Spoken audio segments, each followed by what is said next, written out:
मेरा नाम नैना है। मैं जितनी सुंदर थी उतनी ही घमंडी और ज़िद्दी थी। मुझे अपनी सुंदरता पर इतना घमंड था कि मैं अपने आगे किसी को कुछ नहीं समझती थी। मैं अपना बहुत ख्याल रखती थी। मेरी सुंदरता खराब ना हो जाए इसलिए मैं घर का भी कोई काम नहीं करती थी। धूप के समय भी घर से बाहर नहीं निकलती थी कि कहीं मेरा रंग काला ना पड़ जाए। जो देखता वो मेरी खूबसूरती की तारीफ किया करता था। जिस तरह से एक सुंदर लड़की होती है, मेरा रंग रूप, फिगर, बॉडी का एक एक अंग बिल्कुल सुंदरता में ढला हुआ था। शादी के बाद भी मेरी सुंदरता बरकरार रहे और शरीर फिट रहे, इसलिए मैंने कुछ ऐसा किया था। इसके बारे में सुनकर सब लोग दंग रह गए थे। मेरी शादी को 1.5 साल हो चुका था। मेरा पति मेरा बहुत ख्याल रखते थे। उन्होंने तो मेरी खूबसूरती में 4 चांद लगा दिए थे। जिस दिन से मेरी शादी हुई थी, मेरी जिंदगी और ज़्यादा आरामदायक हो गई थी।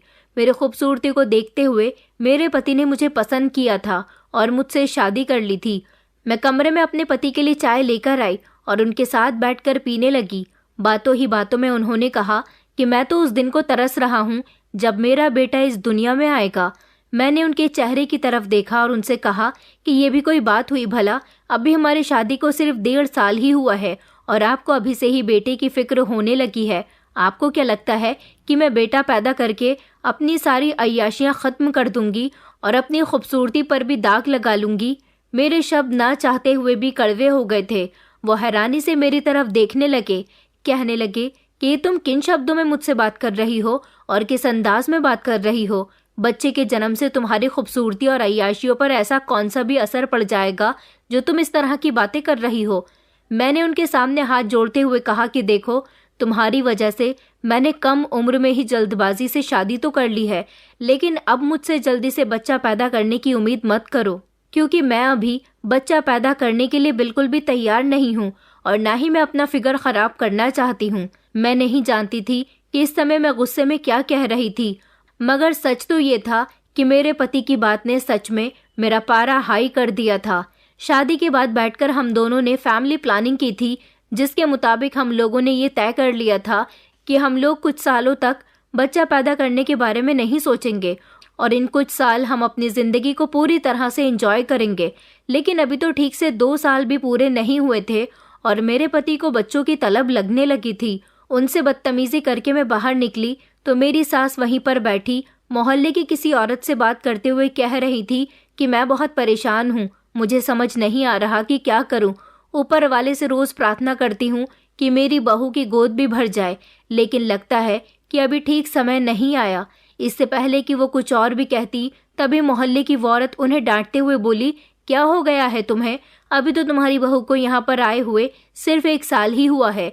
वो अभी कम उम्र की है और छोटी भी है। उस पर तो अभी किसी तरह की कोई जिम्मेदारी ना आने दो तो ही अच्छा है। जब वो थोड़ी सी मैच्योर हो जाएगी तब उस पर कोई जिम्मेदारी डालना। इतने पर ही मेरी सास कहने लगी, अरे अरे, ये तुम कैसी बातें कर रही हो? मेरी सास तो हंगामा करने लगी थी। कहने लगी कि तुम्हें याद होगा कि तुम्हारी बहू शादी के 4 महीने बाद ही प्रेग्नेंट हो गई थी और 1 साल के बाद तुम अपने पोते के साथ खेल रही थी। तुम्हारी बहू भी तो छोटी और कम उम्र की थी। तुम्हें उस पर तरस क्यों नहीं आया जो मेरी बहू के लिए इतना परेशान हो रही हो? मेरी सास अब तेज आवाज में बोल रही थी। मैं आंखें फाड़कर अपनी सास को देखने लगी। उनकी नज़र अचानक ही मुझ पर पड़ी तो सीने पर हाथ रखते हुए कहने लगी कि देखो, ये कैसे मुझे देख रही है। इसकी नज़र से साफ जाहिर हो रहा है कि तुम्हारे दिल में मेरे लिए जलन मौजूद है। मैंने बेचैनी से कहा कि कुछ तो ऊपर वाले से डरिए मम्मी जी, आपने ऐसा क्या किया है जो मैं आपसे जलन रखूंगी? मैंने कहा, अभी मैं थोड़ी देर के लिए अपनी मम्मी की तरफ जा रही हूँ, वापस आकर आपसे बात करती हूँ। ये कहकर मैं अपना पर्स हाथ में लेकर घर से बाहर निकल गई थी, जबकि पीछे मेरी सास मुझे डांटती रह गई थी। कहने लगी कि तुमने अच्छा तरीका बनाया हुआ है, जब दिल करता है मुंह उठाकर निकल जाती हो और ये मोहल्ले वाले 100 तरह की बातें बनाते हैं, लेकिन तुम्हें तो किसी चीज़ की कोई फिक्र ही नहीं है। ये मेरी सास की पुरानी आदत थी और मैंने कभी भी उनकी बातों को अपने दिल से नहीं लगाया था। मेरे पति ने भी मुझे ये इजाज़त दे दी थी कि जब भी तुम्हारे मायके जाने का दिल चाहा करे तुम चली जाया करो। अब तुम्हें किसी की टेंशन लेने की ज़रूरत नहीं है। वैसे भी मेरा मायका पीछे वाली गली में ही था, जो ज़्यादा दूर नहीं था, और ये मेरे लिए सबसे बड़ी खुशखबरी थी। अभी मैं घर के अंदर दाखिल हुई ही थी कि भैया की नज़र मुझ पर पड़ी। भैया ने गुस्से से कहा, तुम फिर से हमारे घर आ गई हो। मम्मी ने जब भैया को ऐसी बातें करते हुए सुना तो वो भैया को डांटने लगी और कहने लगी, तुम अपनी बहन से किस तरह से बात कर रहे हो। भैया कहने लगे कि मम्मी, ये जब भी यहाँ आती है आप न जाने इसको किस तरह की पट्टियाँ पढ़ाती हो और ये जाकर ससुराल में लड़ाई करती है। इसका पति पिछले हफ्ते में कई बार कॉल करके मुझे इसकी शिकायत लगा चुका है। मैंने आपको इस बारे में बताया भी था। भैया की बात पर मुझे गुस्सा आ गया। मैंने कहा, मुझ पर ध्यान देने से बेहतर है कि आप अपनी पत्नी पर ध्यान दीजिए। आपकी पत्नी न जाने किन चक्करों में पड़ी हुई है, क्योंकि जैसे ही आपको उसकी हकीकत के बारे में पता चलेगा तो आपको किसी और चीज़ के बारे में सोचने की ज़रूरत ही नहीं पड़ेगी। न चाहते हुए भी मेरा बिहेवियर सख्त हो गया था, क्योंकि अपने खिलाफ तो मैं कोई बात बर्दाश्त ही नहीं कर सकती थी। मैं घर की सबसे इकलौती और लाडली बेटी थी। घर में हमेशा मेरी कही हुई बात ही मानी जाती थी। मेरे भैया को शुरू से ही कम हैसियत दी गई थी। हालांकि वो लड़के थे, फिर भी मेरे पापा मुझसे ज़्यादा प्यार किया करते थे और हर मामले में मुझे ही अहमियत देते थे। ये देखकर वो जलते भी थे और वक्त के साथ साथ हम दोनों के दिल में एक दूसरे के लिए नफरत भी बढ़ती चली गई थी। अब तो नफरत की दीवार इतनी मजबूत हो गई थी कि उनको तो मेरी शक्ल देखने का भी दिल नहीं चाहता था। उन्होंने अपनी क्लास फेलो से अपनी मर्जी से शादी की थी, जो कि खुले बिहेवियर की लड़की थी। शादी के पहले वो हर तरह के लड़के के साथ अफेयर में जुड़ी हुई थी। ये बातें मेरे भैया को शादी के बाद पता चली थी। हम लोगों ने उनको एडवाइस भी दी थी कि उस लड़की को छोड़ दो, वरना वो आपको बेइज्जत करवा कर मानेगी। मगर मेरे भैया ने मेरी एक भी बात नहीं मानी थी और उस लड़की से ही शादी कर ली। उस दिन के बाद से तो जैसे मेरे मायके से सुकून ही खत्म हो गया था। घर में एक अजीब सी मनहूसियत छा गई थी, जो चारों तरफ छाई रहती थी। माँ को भी यही सब लगता था। वो हमेशा भैया के आगे रोने लगती थी, कहती थी कि खुद पर नहीं तो मुझ पर तो थोड़ा सा रहम कर लो। मैं ऊपर जाकर तुम्हारे पिता को क्या मुंह दिखाऊंगी कि मैं तुम्हारी शादी किसी अच्छी जगह पर नहीं कर पाई। क्योंकि मेरे भैया को उससे सच्ची मोहब्बत थी, इसलिए उस लड़की को छोड़ना भैया के लिए मुमकिन ही नहीं, नामुमकिन था। वो हमेशा मेरी मम्मी को तसल्ली देते हुए कहते थे कि मम्मी, आप फिक्र मत करो, वो जल्द ही ठीक हो जाएगी और अपने आप को बेहतर बना लेगी। मुझे उस पर यकीन है। उसने मुझसे वादा किया है, वो कभी भी मुझे मायूस नहीं करेगी। ये बातें पिछले 3 साल से चलती आ रही थी, मगर अभी तक उसने अपना वादा नहीं निभाया था। अभी तक वो भैया को लगातार मायूस करती ही आ रही थी। अब भैया मुझे डांट चुके थे, इसलिए मैंने फैसला किया कि उनकी पत्नी की पोल उनके सामने खोलकर रख दूंगी। मेरी मोहल्ले की जिस लड़की के साथ दोस्ती थी, उसका पति काफी घूमता फिरता रहता था। उसने ही मेरी भाभी को एक अनजान इंसान के साथ होटल में घूमते हुए देखा था। वो दोनों एक दूसरे के हाथों में हाथ डाले हुए मुस्कुराते हुए एक दूसरे के साथ बातें कर रहे थे। तभी उसने फोटो खींच ली थी और उस लड़की ने वो सारी फोटो मुझे सेंड भी कर दी थी। मैं जानती थी कि अगर एक फोटो भी मैंने भैया को दिखा दी तो घर में बहुत बड़ी मुसीबत आ जाएगी। वो अपनी पत्नी की तरफदारी करने लगे तो मैं खुद पर कंट्रोल नहीं कर पाई और वो सारी फोटो निकालकर उनको दिखा दी। मम्मी मुझे रोक रही थी और कोस रही थी, मगर इस समय तो मुझे सिर्फ अपनी बेइज्जती का बदला लेना था, जो मैं लेने में कामयाब हो चुकी थी। अब उनका ध्यान मेरी तरफ से हट गया था। उन्होंने चिल्लाकर अपनी पत्नी को आवाज लगाई, शालू कहाँ हो तुम, जल्दी से बाहर आओ। मेरे होठों पर एक मुस्कुराहट फैल गई थी। मम्मी मेरे कंधे पर थप्पड़ मारते हुए कहने लगी कि पागल लड़की, ये तुमने क्या कर दिया? तुमने क्यों अपने पैर पर खुद ही कुल्हाड़ी मार दी है? मैंने मम्मी से कहा, मैंने जो भी किया है बड़ी सोच समझकर किया है। अब कम से कम आपका बेटा मेरे कैरेक्टर पर उंगली नहीं उठाएगा और ना ही आपकी परवरिश को बुरा भला कहेगा। भैया अपनी पत्नी को दोबारा से जोर जोर से आवाज देने लगे तो मैं चहकते हुए कहने लगी कि वो घर पर नहीं है, अपने किसी आशिक से मिलने के लिए गई होगी। और ये सुनते ही भैया घर से बाहर निकल गए थे। शाम तक मैं अपनी मम्मी के पास ही रुकी रही थी। मैं जब भी यहाँ पर आती थी अपनी मम्मी के पास से उठने का मेरा मन ही नहीं करता था। बचपन से ही उनके साथ रही थी तो उनकी हद से ज्यादा आदत थी। ससुराल में भी दिल लगना मुश्किल हो जाता था और दूसरे दिन ही यहाँ आकर बातें करके बेफिक्र हो जाती थी। मैं घर से बाहर निकलने ही लगी थी कि भैया की चिल्लाती हुई आवाज आई, जो पक्का अपनी पत्नी को ही खींचते हुए घर के अंदर दाखिल हो रहे थे। वो उनके सामने हाथ जोड़कर फूट फूट कर रो रही थी और अपनी वफा की कस्में देते हुए कह रही थी कि मैंने कुछ भी नहीं किया, मेरी बात का यकीन करो, जब से मेरी तुम्हारे साथ शादी हुई है मैंने सब कुछ छोड़ दिया है। जो फोटो आपको दिखाई गई है वो बहुत पहले की फोटो है। अब तो मेरा इन सब से कोई लेना देना ही नहीं है। मेरी माँ की तबीयत खराब थी, इसलिए मैं उनको देखने के लिए गई थी। मैंने आपकी मम्मी को इस बारे में सब कुछ बताया था। जल्दी से मैंने मम्मी की तरफ देखा और उनको घूरा और आंखों ही आंखों में इशारा करके कहा कि खबरदार जो आपने इस बात की गवाही दी तो।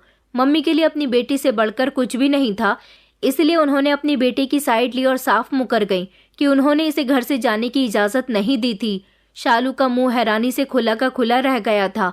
वो ना यकीन करती हुई आंखों से हम दोनों माँ बेटी को देख रही थी। शायद उसे आइडिया ही नहीं था हम उसके साथ इतना बड़ा धोखा करेंगे। वो रोते हुए कहने लगी कि तुमने जो कुछ भी मेरे साथ किया है, तुम्हें बहुत जल्द उसका हिसाब देना होगा। ऊपर वाला तुम्हें माफ नहीं करेगा। तुम्हें तुम्हारे किए की सजा जरूर मिलेगी। तुम्हें पता भी नहीं चलेगा और तुम बेइज्जत हो जाओगी। उस समय तुम्हें अपने नुकसान का अंदाजा होगा, लेकिन उस समय बहुत देर हो चुकी होगी। वो अपना दामन उठाकर मुझे बद्दुआ देने लगी, मगर मुझ पर भाभी की किसी भी बात का असर नहीं हो रहा था। मेरे दिमाग में सिर्फ एक ही बात बैठी हुई थी, जो इंसान खुद बुरा हो उसकी बद्दुआ भी नहीं लगती। मैंने उनसे एक ही बात कही, पहले अपना चरित्र तो साफ कर लो। अब तो तुम्हें अपने चरित्र को साफ करने में न जाने कितना समय लग जाएगा। कभी भी तुम अपने पति को ये यकीन नहीं दिला पाओगी कि तुम उस इंसान से मिलने के लिए नहीं गई थी। न जाने क्यों मुझे बहुत खुशी महसूस हो रही थी। शायद इसलिए क्योंकि थोड़ी देर पहले तक सारी बातें जो मेरे भैया कह रहे थे, अब मेरी जगह उनकी पत्नी आ गई थी। भाभी रोते हुए कहने लगी कि मुझे उन फोटोज पर जरा भी दुख नहीं है। दुख तो मुझे इस बात पर हो रहा है कि मेरा पति मेरी किसी भी बात पर यकीन नहीं कर रहा। मैं कसम खाकर कहती हूँ कि मैंने वो सारी हरकतें छोड़ दी हैं। ये सब कुछ मैं शादी से पहले किया करती थी, लेकिन शादी होने के बाद मैं सिर्फ अपने पति से मोहब्बत करती हूँ। मैं सच में अपनी माँ से मिलने के लिए ही गई थी। भाभी की बात सुनकर मैंने भैया से कहा कि तुम्हारी पत्नी तो झूठ बोलने की आदी हो गई है। बेहतर यही होगा। मुझे तो ऐसा लगता है कि इसकी जुबान का कोई फायदा नहीं है। इसकी जुबान ही। भाभी ने चिल्लाकर मुझे रोक दिया था। कहने लगी, खबरदार, जो तुमने मुझे हाथ लगाने की कोशिश भी की। भैया ने भी चिल्लाकर भाभी को धक्का दिया और उनके गाल पर एक जोरदार थप्पड़ मार दिया था, जो भाभी के चेहरे पर निशान छोड़ गया था। वो बेहोश होकर जमीन पर गिर पड़ी थी। मैंने मम्मी से कहा कि चलो ठीक है, मैं अब चलती हूँ, काफी देर हो गई है। बहुत जल्द आप लोगों से दोबारा मिलने के लिए आऊंगी। भैया को मैंने आंख मारते हुए कहा था कि भैया, अगर आपको इस तरह की और भी खबरें चाहिए तो तुम मुझे व्हाट्सएप से अनब्लॉक करके मुझसे कांटेक्ट कर सकते हो। मैं तुम्हारी पत्नी पर बहुत अच्छे तरीके से नज़र रखी हुई हूँ और उसे कभी भी तुम्हें धोखा देने की परमिशन नहीं दूंगी। मैं जिस चीज़ को मजाक समझ रही थी, मैं नहीं जानती थी कि ये मेरी ज़िंदगी में एक ख़तरनाक सूरत शक्ल में शामिल हो जाएगा। मैं सोचती थी कि बस मजाक उड़ाया और बात ख़त्म। मैं नहीं जानती थी कि मजाक इंसान के पास वापस लौट कर आता है, और जब खुद इंसान को इस सब से गुजरना पड़ता है तब उसे अंदाज़ा होता है कि ज़िंदगी कितनी तकलीफदेह है। लोगों के शब्द किसी तीर की तरह होते हैं, जबकि दिल बहुत नाजुक होते हैं। मैं खुद भी एक छोटे से दिल की थी। कोई भी बात मुझसे बर्दाश्त नहीं होती थी और फौरन आंखों में आंसू आ जाते थे, या अगर बर्दाश्त कर भी लेती थी तो गुस्से से निकलकर अपना मूड ठीक कर लेती थी। लेकिन मैं कभी दूसरों के मामले में ऐसा नहीं सोचती थी। मैं तो यही चाहती थी कि सारी दुनिया मेरी गुलाम बनकर रहे। जो लोग मुझसे मोहब्बत करते हैं वो मेरे इर्द गिर्द रहें। मैं चाहे कुछ भी कहती रहूं, वो सब कुछ मानते रहें। मैं जब अपनी ससुराल में दाखिल हुई तो वहां पर मेरी सहेली रश्मि बैठी हुई थी, जो मेरे कॉलेज की फ्रेंड थी। मैं उससे बहुत ज़्यादा इम्प्रेस थी। उसकी शादी को लगभग 9 साल गुजर गए थे, मगर अभी तक उसने अपना फिगर बरकरार रखा हुआ था। वो अपनी खूबसूरती में कोई दाग नहीं आने देती थी। मैंने उससे इम्प्रेस होकर ही कहा था कि मैं कुछ सालों तक अपनी ज़िंदगी एंजॉय करूंगी, उसके बाद ही बच्चा पैदा करूंगी। मैं अपना शरीर ख़राब नहीं करना चाहती। इससे पहले तक मैं इन सोचों में थी कि वो मेरे पास आई और मुझसे गले मिलते हुए कहने लगी कि तुम तो दिन ब दिन बहुत खूबसूरत होती जा रही हो, बस बच्चा पैदा मत करना, वरना तुम्हारी सारी की सारी खूबसूरती ढल जाएगी और तुम्हारा पति भी तुमसे दूर हो जाएगा। मैंने उससे कहा कि टेंशन मत लो, मैंने तुम्हारी बात को अपने पल्लू से बांध लिया है, और जहाँ तक मेरे पति का सवाल है तो वो मरकर भी मुझसे नफरत नहीं कर सकता। उसे हर बार लौटकर मेरे पास ही आना होता है। वो जहाँ पर मर्जी चला जाए, मगर वो कभी भी मुझे भूल नहीं सकता। मेरे शब्दों में गर्व था और मान था। रश्मि कहने लगी कि देखो, मर्द पर इतना अंधा भरोसा भी नहीं करना चाहिए, क्योंकि कभी कभी ये भरोसा इंसान को टुकड़े टुकड़े कर देता है। तुम अपने पति को इस तरह खुलेआम ना छोड़ो, बल्कि उस पर नजर रखा करो। देखो कि वो क्या करता है, कहाँ जाता है, किससे बातें करता है। उसकी किससे दोस्ती है, उसकी लड़कियों से बातचीत है या नहीं। रश्मि किसी एक्सपर्ट की तरह मुझे एडवाइस दे रही थी, जबकि मैं एक लापरवाह इंसान की तरह उसकी बातें कान से सुनकर दूसरे कान से निकाल रही थी। मैं इन सारी चीज़ों पर यकीन नहीं कर रही थी और ना ही मुझे कोई खास इंटरेस्ट था। मैं अपनी ज़िंदगी में मगन रहने वाली लड़की थी। मैं इस डर से अपने पति का मोबाइल भी चेक नहीं करती थी कि अगर कुछ ऐसा वैसा निकल भी आया तो टेंशन सिर्फ और सिर्फ मेरे लिए ही पैदा होगी। मेरे पति को तो कोई परेशानी नहीं होगी। बस इसी तरह से ज़िंदगी गुजरती जा रही थी। मैं चाहती थी कि बस इसी तरह से ज़िंदगी गुजरती चली जाए। बच्चों का झंझट तो वैसे भी पसंद नहीं था। मेरे भैया की एक बेटी थी। मेरा बिल्कुल भी उसे प्यार करने का मन नहीं करता था, बल्कि उसे देखती तो मुझे गुस्सा आ जाता था। मम्मी हमेशा ही मुझे डांटती थी और कहती थी कि जब तुम्हारे अपने बच्चे पैदा होंगे तब उनका क्या हाल करोगी। मैं चिढ़कर जवाब देती थी कि मुझे बच्चे पैदा ही नहीं करने, बल्कि मैं तो सारी जिंदगी खुशी से गुजारती रहूंगी। माँ ने मेरे मुंह पर हाथ रख दिया और बेचैनी से कहती कि शुभ शुभ बातें किया करो, हमेशा उल्टी सीधी बातें मुंह से निकालनी नहीं चाहिए। कभी कभी मुंह से निकली बात ऊपर वाला कबूल कर लेता है। मैंने माँ से कहा, माँ अगर कबूल होती है तो हो जाए, इसमें भी मेरा ही फायदा होगा। मैंने उनके सामने दोबारा से बेवकूफ़ी भरी बात कही तो माँ ने जल्दी से अपना हाथ उठाया और मेरे चेहरे पर मार दिया, जिससे मेरे चेहरे पर निशान आ गए थे। कहने लगी कि खबरदार, दोबारा कभी तुमने ये बात अपने मुंह से भी निकाली। औरत का शरीर एक बच्चे के बिना अधूरा रहता है। वो औरत जो एक बच्चे को जन्म नहीं दे सकती, उसकी कोई हैसियत नहीं होती।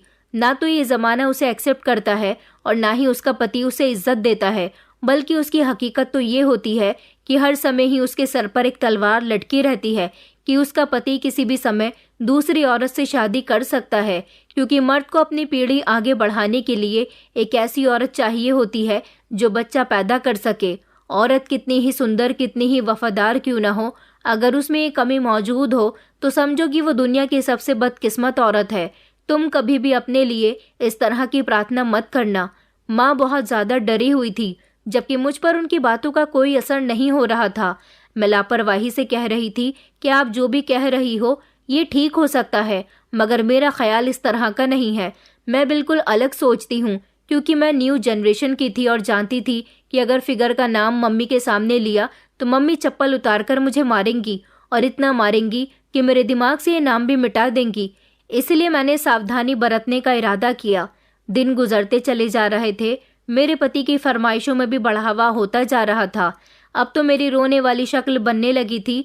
अब तो मैं उनके सामने हाथ जोड़ते हुए कहती थी कि ऊपर वाले के वास्ते खामोश हो जाओ, इस तरह की बातें करके मुझे परेशान मत किया करो। मेरे लाख इनकार के बावजूद भी मेरे पति ने अपनी ख्वाहिश पूरी कर ली और फिर लगभग 1 ही महीने के बाद मैं प्रेग्नेंट हो गई। ये बात मैंने सब लोगों से छुपा कर रखी थी। मैं जानती थी कि अगर ये बात मैंने सबको बता दी तो एक नई मुसीबत मेरे गले आकर लग जाएगी। उस दिन मेरी बहुत ज़्यादा तबीयत खराब हो रही थी। बार बार मुझे उल्टियाँ आ रही थी। मेरी सास के होठों पर मुस्कुराहट छाई हुई थी। उन्हें मुस्कुराता हुआ देखकर मुझे बहुत गुस्सा आने लगा। मैंने उनसे कहा कि यहाँ मुझ पर सांस लेना दुश्वार हो रहा है और आप ऐसे खुश हो रही हो जैसे आपको बहुत बड़ी खुशखबरी मिल गई हो। वो हंसते हुए कहने लगी कि मुझे खुशखबरी ही तो मिली है, तुम मेरे पोते की माँ बनने वाली हो। ये खुशखबरी मेरे लिए छोटी तो नहीं है। मैं जो पानी पी रही थी वो पानी मेरे मुंह से किसी फुहारे की तरह निकला। मैंने कहा, ये आप क्या कह रही हो? अभी तक तो मैंने डॉक्टर से चेकअप भी नहीं लिया, ना ही मुझे कुछ ऐसा महसूस हो रहा। मेरी सास फिर से खुलकर मुस्कुराने लगी और कहने लगी कि देखो बेटा, अपने तजुर्बे के मुताबिक मैं तुम्हें बता रही हूँ। डॉक्टर कितना ही पढ़ लिख क्यों ना जाए, लेकिन मेरा तजुर्बा उससे कहीं ज़्यादा है। पिछले 3 दिनों से तुम्हारी तबीयत खराब है। जब पहले दिन तुम्हें उल्टी हुई थी तभी मुझे अंदाज़ा हो गया था, मगर मैं सब्र कर रही थी और देखना चाहती थी कि आखिर ये सिलसिला कब तक चलेगा। फिलहाल आज तो मुझे यकीन हो गया, बस मेरा पोता जल्दी से इस दुनिया में आ जाए। मैं उसके छोटे छोटे हाथों के साथ खेलूंगी, उसको प्यार करूंगी और उसको अपनी गोद में लूंगी। वो उस समय अपने ख्यालों में खोई ये सारी बातें कर रही थी और मैं खामोशी से उनको देख रही थी। पता नहीं लोगों को बच्चों में क्या दिखता है जो इतना पागल हो जाते हैं। मैंने फिर से गुस्से से सोचा। मैं अपनी सास की बातों को पूरी तरह से भुला चुकी थी। हमेशा ऐसा होता था कि बस वही काम करती थी जो मेरा करने का मन करता था। मैं एक ऐसी औरत को कॉपी कर रही थी जो एक बहुत बड़ी बिजनेस वुमेन थी। रश्मि, मेरी वो दोस्त जिसकी बात मानकर मैंने फैसला किया था कि मैं अपना फिगर ठीक रखूंगी। उसकी कुछ दिन पहले ही डाइवोर्स हुई थी, मगर उसे तो जैसे कोई फर्क ही नहीं पड़ रहा था। उसे तो किसी बात की शर्म लिहाज नहीं था और घर से बाहर निकल गई थी। वो अपनी बहुत बड़ी कंपनी संभाल रही थी जो उसके पति ने ही उसके नाम की थी। वो अपनी जिंदगी में बहुत मगन और बहुत खुश थी। उसे देखकर ऐसा लगता था जैसे उसे कभी कोई दुख ना हुआ हो। कभी कभी तो मुझे उसे देखकर बहुत हैरत होती थी जब वो मर्दों के साथ कंधे से कंधा मिलाकर चलने की बात करती थी। मैं भी आज़ाद ख्याल की थी, हद से ज़्यादा आज़ाद ख्याल की, लेकिन कभी भी मैंने ये सब करने की कोशिश नहीं की थी। मर्द का अपना एक अलग मुकाम है और औरत का अपना एक अलग मुकाम है। औरत कभी मर्द की बराबरी नहीं कर सकती और मर्द कभी औरत की बराबरी नहीं कर सकता। मैं अपने पति की ज़्यादातर बातों से मतलब नहीं रखती थी और ना ही भेदभाव करती थी, लेकिन हाँ, कुछ ऐसी बातें थी जिन्हें मानना मेरे लिए बहुत ज़रूरी था। उनमें से एक ये भी थी कि मैं बच्चा नहीं चाहती थी। जब मैंने अपनी मम्मी को इस बारे में बताया तो वो मेरे गले लग गई और फूट फूट कर रोने लगी। मुझे लग रहा था कि शायद उन्हें भी ये बच्चा नहीं चाहिए। मैं तो अंदर ही अंदर खुश हो रही थी कि चलो मेरा काम आसान हो गया। मगर जब उन्होंने मुझसे ये कहा कि बेटा, मैं तुम्हारे लिए बहुत खुश हूँ और सबसे बड़ी खुशी की बात तो यह है कि मैं नानी बनने वाली हूँ, मुझसे ये सब बर्दाश्त नहीं हो रहा। ऐसा ना हो कि खुशी के मारे मुझे हार्ट अटैक आ जाए। जल्दी से मेरी दवाई लेकर आओ। मैंने अपनी मम्मी के कंधे पर हाथ रखा और उनसे कहा, ये आप कैसी बातें कर रही हो मम्मी? भगवान न करे कि आपको कुछ हो। अगर आपको कोई नुकसान पहुंचाना ही है तो वो आपके पास आने से पहले मेरे पास पहुंच जाए। मम्मी की खुशी में कोई बदलाव नजर नहीं आ रहा था।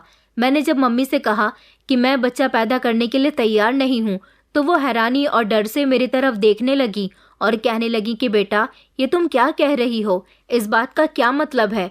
अगर तुम इसे जन्म नहीं देना चाहती तो तुम क्या इसे मार दोगी?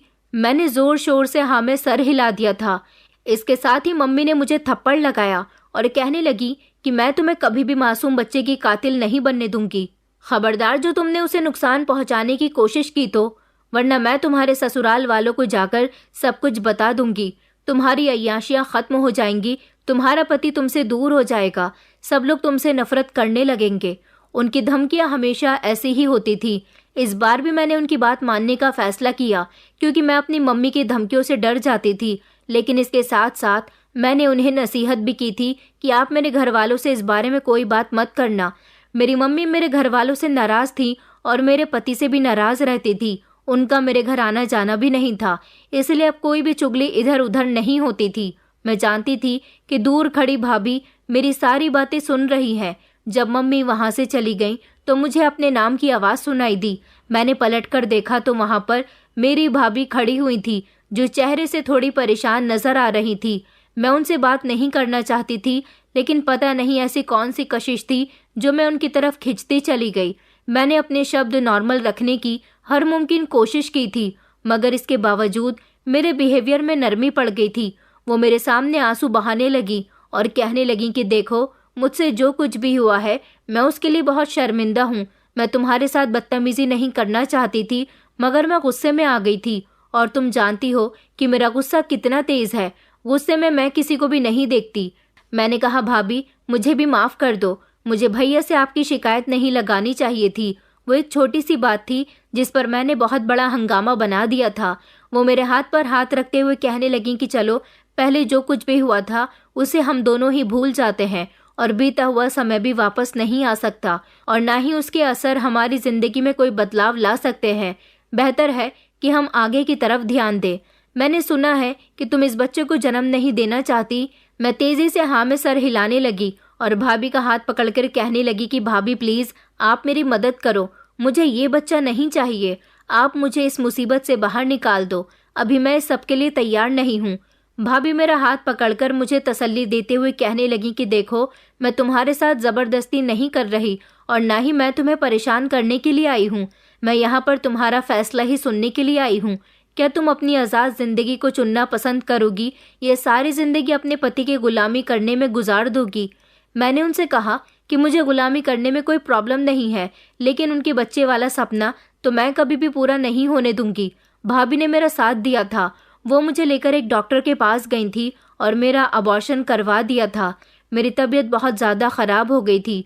मेरे ससुराल वालों को यही बताया गया था कि मैं सीढ़ियों से गिर गई हूँ। मेरी मम्मी भी मुझ पर बहुत ज़्यादा गुस्सा कर रही थी, मगर मैंने अपनी मम्मी को बातों के जाल में फंसाकर खामोश करवा दिया था और अब मेरी खुशी की कोई हद नहीं थी। दूसरी तरफ मेरा पति बहुत ज़्यादा उदास हो गया था। वो हर समय ही मुंह लटकाकर बैठा रहता था। मैंने उनसे कहा, तुम तो ऐसी हरकतें कर रहे हो जैसे इस सब में मेरी ही गलती हो। वो थोड़ी देर तक मेरे चेहरे की तरफ देखता रहा तो उसकी धीमी आवाज़ मुझे सुनाई दी। कहने लगा कि मुझे पता है कि तुमने जानबूझकर हमारे बच्चे को नुकसान पहुंचाया है, क्योंकि तुम उसे इस दुनिया में लाना ही नहीं चाहती थी। मैंने तुमसे जब भी बच्चे के बारे में बात की, तुमने हमेशा ही टाल दिया था। मुझे लग रहा था कि ये खबर सुनने के बाद तुम्हारा इसी तरह का रिएक्शन होगा। मैंने अपने कानों को हाथ लगाकर अपने पति से कहा था कि मैंने कहा, बस कर दो प्लीज़, मुझ पर तुम और कितने इल्ज़ाम लगाओगे? तुम जानते हो कि तुम्हारे ये शब्द मुझे कितनी तकलीफ दे रहे हैं। मैंने अब जज्बाती वार शुरू कर दिए थे। मैं जानती थी कि मेरा पति बहुत जल्दी जज्बाती हो जाता है, और ऐसा ही हुआ था। वो मेरे पास आ गए थे और मेरा हाथ पकड़ते हुए कहने लगे कि देखो, इसमें कोई शक नहीं है, मैं तुमसे बहुत प्यार करता हूँ, लेकिन तुम्हारी इन फिजूल ख्वाहिशों को मैं कभी पूरा नहीं होने दूंगा। मुझे बच्चे चाहिए और हर हाल में चाहिए।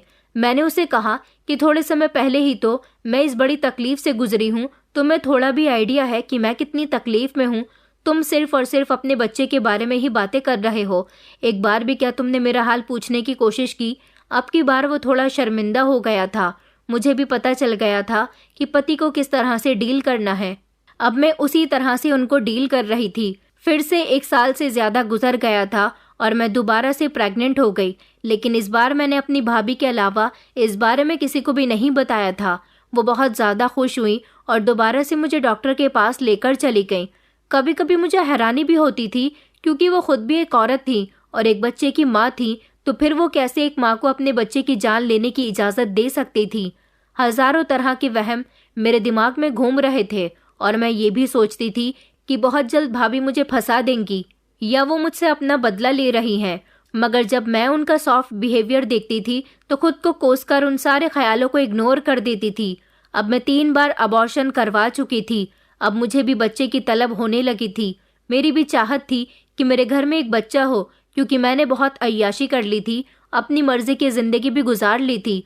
अब मुझे भी वो कमी महसूस होने लगी थी जो हर औरत को होती है। मैंने हर तरह की दवाइयाँ ट्राई कर ली थी, लेकिन अब मुझे कहीं से भी कोई आराम नहीं मिल रहा था। एक दिन मैं रोती हुई अपनी मम्मी के पास गई तो वो मुझे ही मारने लगी कि तुम्हें ही तो बच्चा नहीं चाहिए था। अरे बच्चे तो ऊपर वाले की देन होते हैं और तुमने उन्हें ठुकरा दिया। तुम्हें तुम्हारे किए की सज़ा मिल रही है। जब ऊपर वाले ने तुम्हें औलाद की खुशी दी थी तो तुमने किसी की बात नहीं मानी, बल्कि एक बहुत बड़ा पाप कर दिया। मैंने कहा कि अभी तक किसी बच्चे के शरीर में सांस नहीं आई थी, तो फिर मैं कैसे उसकी कातिल हो सकती हूँ? मम्मी मुझसे कहने लगी, अरे उस बच्चे की वजह से तो ना तुम्हारी जान को कोई खतरा था और ना ही तुम्हें किसी तरह की कोई परेशानी थी, फिर तुमने क्यों उसे मार दिया?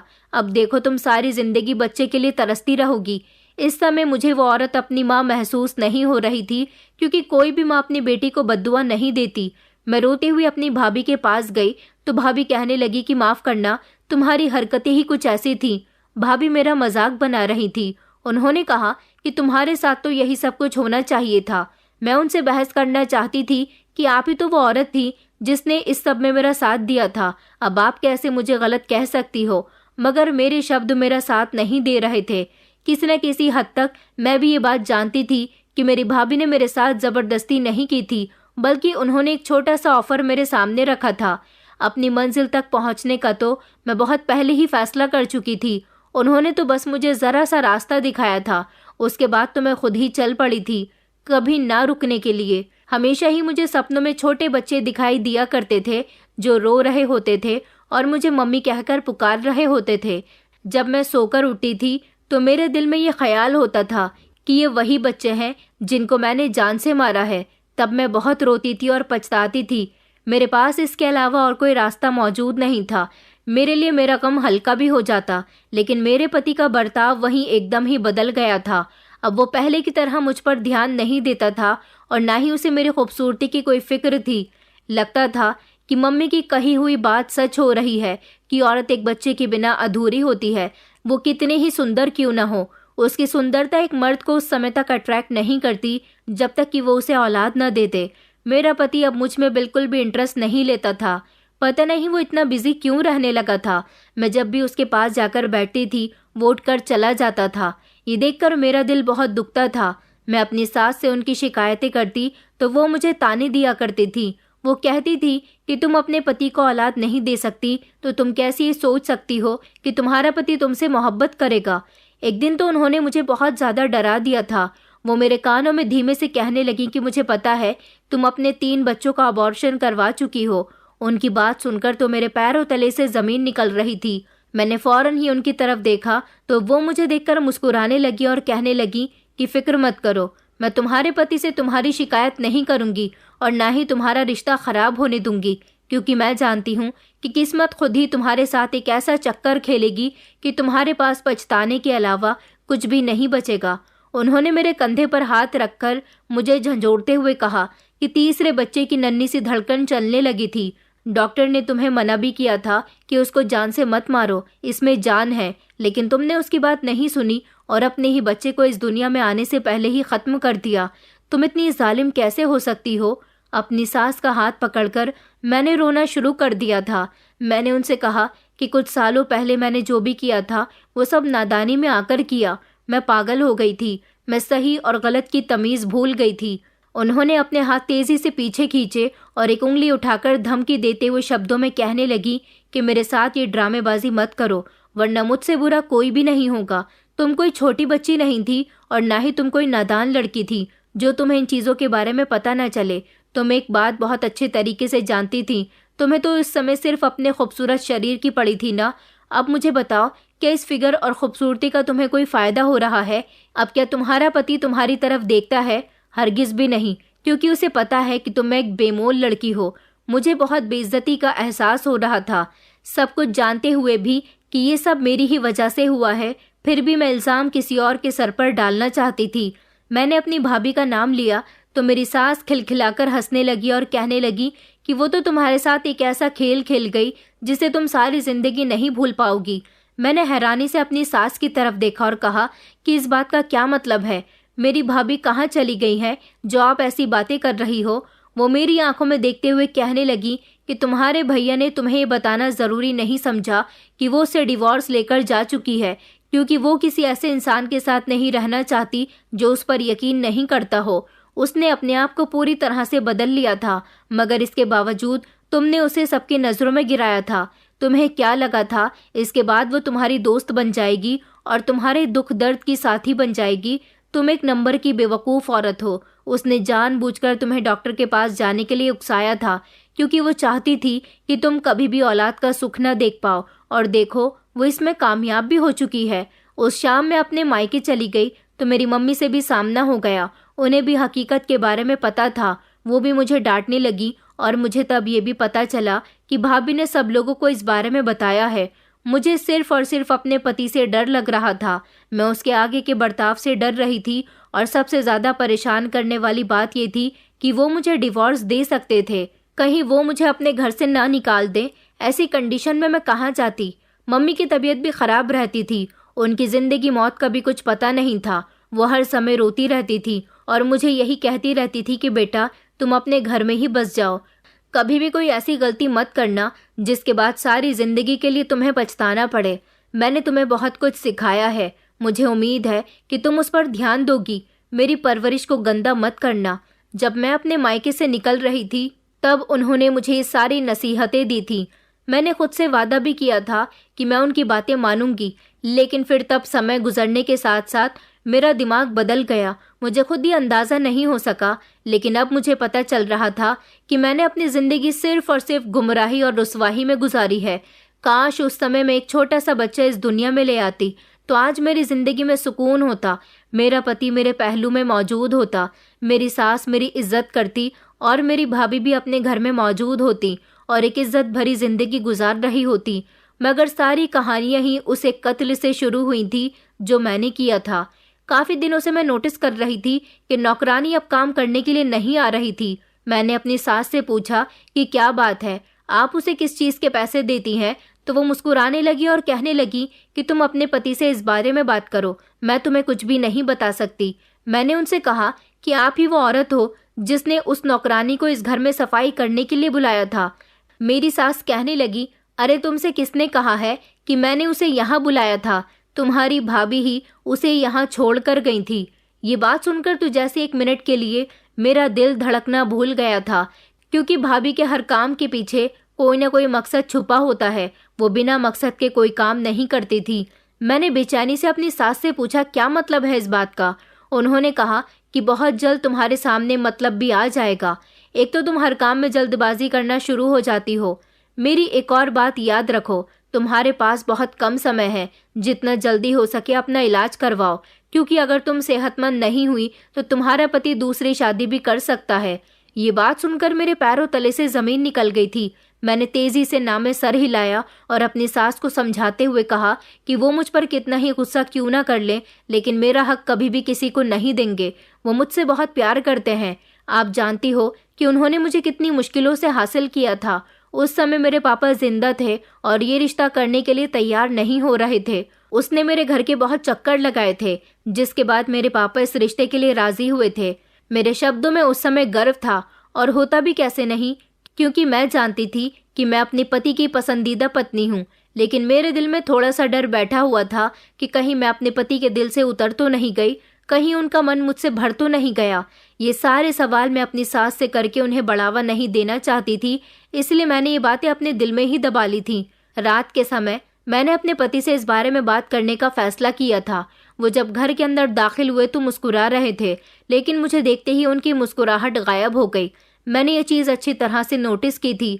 मैं अभी उनसे कुछ कहने ही वाली थी, उन्होंने हाथ उठाकर मुझे खामोश होने का इशारा दिया और धमकी देते हुए कहने लगे कि तुम्हें मुझसे कोई सवाल करने का हक नहीं है। तुम बहुत पहले ही मुझसे ये हक खो चुकी हो। मैंने उनसे कहा, ये आप किस तरह की बातें कर रहे हो? आप तो मुझसे प्यार करते हो। वो तेजी से कहने लगे कि एक कातिल औरत से मैं कभी भी मोहब्बत नहीं कर सकता, और अगर पहले मुझसे इस तरह की गलती हो गई है तो मैं बहुत ज़्यादा शर्मिंदा हूँ। तुमसे माफ़ी चाहता हूँ। मेरे पति को भी शायद इस बात की खबर हो चुकी थी कि मैंने अपने 3 बच्चों को जान से मार दिया है। वो तीसरे बच्चे के बारे में कह रहा था, तुमने तो उस नन्ही सी जान को भी नहीं छोड़ा। आखिर तुम इतनी जालिम कैसे हो सकती हो? मैं उनके कदमों में गिर गई और उनसे माफ़ी मांगने लगी, लेकिन वो मेरी बात सुनने के लिए तैयार ही नहीं थे। नफरत भरे शब्दों में कहने लगे कि अगर तुम चाहती हो कि मैं अपना और तुम्हारा जो थोड़ा सा लिहाज बचा हुआ है वो भी ख़त्म कर दूं, तो तुम यहाँ रह सकती हो। मैं फ़ौरन ही वहाँ से उठकर चली गई, क्योंकि मैं नहीं चाहती थी कि जो हमारे बीच लिहाज रह गया है वो भी ख़त्म हो जाए। वो पूरी रात मैंने रोते हुए और ऊपर वाले से माफ़िया मांगते हुए गुजारी थी। अब मुझे एहसास हो रहा था कि मैंने कितना बड़ा जुल्म किया है, न सिर्फ खुद पर बल्कि अपनी भाभी के साथ भी बहुत बुरा किया था, जिसकी सज़ा मुझे इस रूप में मिल रही थी। अगले दिन मैं अपने कमरे में लेटी आराम कर रही थी जब नौकरानी घर के अंदर दाखिल हुई। उसने हाथ में एक छोटा सा बच्चा थामा हुआ था। उसने वो बच्चा मेरे हवाले कर दिया। मैंने जब उस बच्चे की शक्ल देखी तो मैं हैरान रह गई थी। वो बिल्कुल मेरे पति की कॉपी था। उसी समय मेरा पति भी घर के अंदर दाखिल हुआ। मेरे पति के चेहरे पर मुस्कुराहट फैली हुई थी। वो मुझसे कहने लगे कि मेरे बेटे से मुलाकात करो। मेरा बेटा कितना प्यारा है और बिल्कुल मुझ पर गया है। मैं तो जैसे शॉक्ड ही रह गई थी। मैंने उनसे पूछा, इस बात का क्या मतलब है? तो वो सफाई देते हुए कहने लगे कि मैंने हमारे घर की नौकरानी से शादी कर ली थी। ये बहुत ही अच्छी है, सीधी, समझदार, और सबसे बड़ी बात ये कि ये मेरा बहुत ख्याल रखती है और साफ चरित्र की भी है। मैं चीखते हुए उनसे कहने लगी, तुम मेरे होते हुए मेरे साथ इतना बड़ा धोखा कैसे कर सकते हो? जल्दी से उनका हाथ उठ गया और उन्होंने मेरे मुंह पर थप्पड़ मार दिया। वो मेरे ही अंदाज में बोलने लगे, जिस तरह तुम मुझे धोखा दे सकती हो, एक पिता की इजाज़त के बिना उसके बेटे को जान से मार सकती हो, बिल्कुल इसी तरह से मैं कुछ भी कर सकता हूँ। तुम्हारे लिए यही काफ़ी होना चाहिए कि मैंने तुम्हें अपने घर में जगह दी है। इससे ज़्यादा तुम्हें मुझसे किसी और चीज़ की उम्मीद नहीं रखनी चाहिए। तुम्हारी मेरी ज़िंदगी में जो भी जगह थी तुमने वो खो दी है। अब मेरे अंदर सिर्फ और सिर्फ तुम्हारे लिए नफरत ही रह गई है। जहाँ तक इस नौकरानी रेनू का ख्याल है, ये अब यहीं पर रहेगी और मेरी पत्नी की हैसियत से रहेगी। अगर तुम्हें कोई परेशानी है तो तुम यहाँ से जा सकती हो। रेनू, जो कि 2 साल पहले हमारे घर में नौकरानी का काम करने के लिए आई थी, अब वो इस घर की मालकिन बन गई थी। उसकी खूबसूरती देखकर पहले ही मुझे शक होने लगा था कि वो कुछ न कुछ गड़बड़ ज़रूर करेगी, मगर फिर भी बाद में मैं अपने मामलात में इतना उलझ गई थी कि मैं उसकी तरफ ध्यान नहीं दे पाई और वो मेरे पति को ले उड़ी। कुछ समय के बाद मेरे पति ने मुझे डिवोर्स देकर घर से निकाल दिया था और मैं अब अपने मायके में अपनी ज़िंदगी गुजार रही हूँ। कुछ समय के बाद मेरी माँ की भी मौत हो गई। भैया मुझे मुंह नहीं लगाते और मैं अब सारी ज़िंदगी खुद को दोष देती रहती हूँ। दोस्तों, उम्मीद करती हूँ आपको हमारी कहानी पसंद आई होगी। कहानी पसंद आई है तो वीडियो को लाइक करें, चैनल पर नए हैं तो चैनल को सब्सक्राइब करें और हाँ, नोटिफिकेशन बेल को ज़रूर दबाएं ताकि अगली अपडेट सबसे पहले आपको मिले।